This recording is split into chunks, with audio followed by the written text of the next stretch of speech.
Hi అండి. ఇవాళ మంచి చేపల పులుసు బ్యాచిలర్స్ కూడా ఈజీగా చేసుకునే పద్ధతిలో మీకు నేర్పించేస్తాను.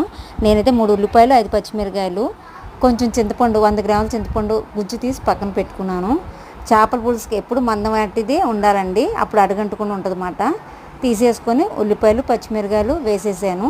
చక్కగా మనం శుభ్రం చేసుకున్న చేపలని నీట్గా కడిగేసి పెట్టుకున్నాం కదా, అవి కూడా ముక్కలు వేసేసి మాదైతే కొత్త కారం అండి, ఎండాకాలం కదా కారం పట్టుకున్నాము. కారము, పసుపు, ఉప్పు, నేనైతే కల్లుప్పే యూజ్ చేస్తానండి, సాల్ట్ యూజ్ చేయను నీసు కూరలో. అట్లాగే అల్లం వెల్లుల్లి ముద్దు కూడా వేసేసి, నూనె అయితే కొంచెం చేపల పులుసులో ఎప్పుడు కొంచెం ఎక్కువే వేయాలండి.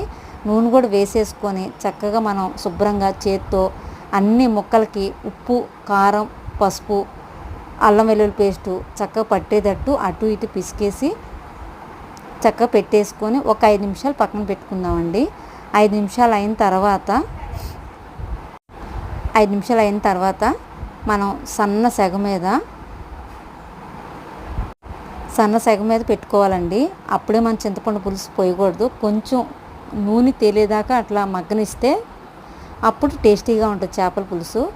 అప్పుడు మనం చింతపండు గుజ్జు పక్కన పెట్టుకున్నాం కండి, అప్పుడు కొంచెం నూనె పైకి తేలినాక ఈ గుజ్జు పూసేసుకొని కొంచెం ఒక 20 మినిట్స్ దాకా చక్కగా మరగనిస్తే ఆ గుజ్జు చక్కగా ఉప్పు, కారము, చింతపండు రసము చేపలు బాగా పట్టి చేపల పులుసు చాలా టేస్టీగా ఉంటుంది.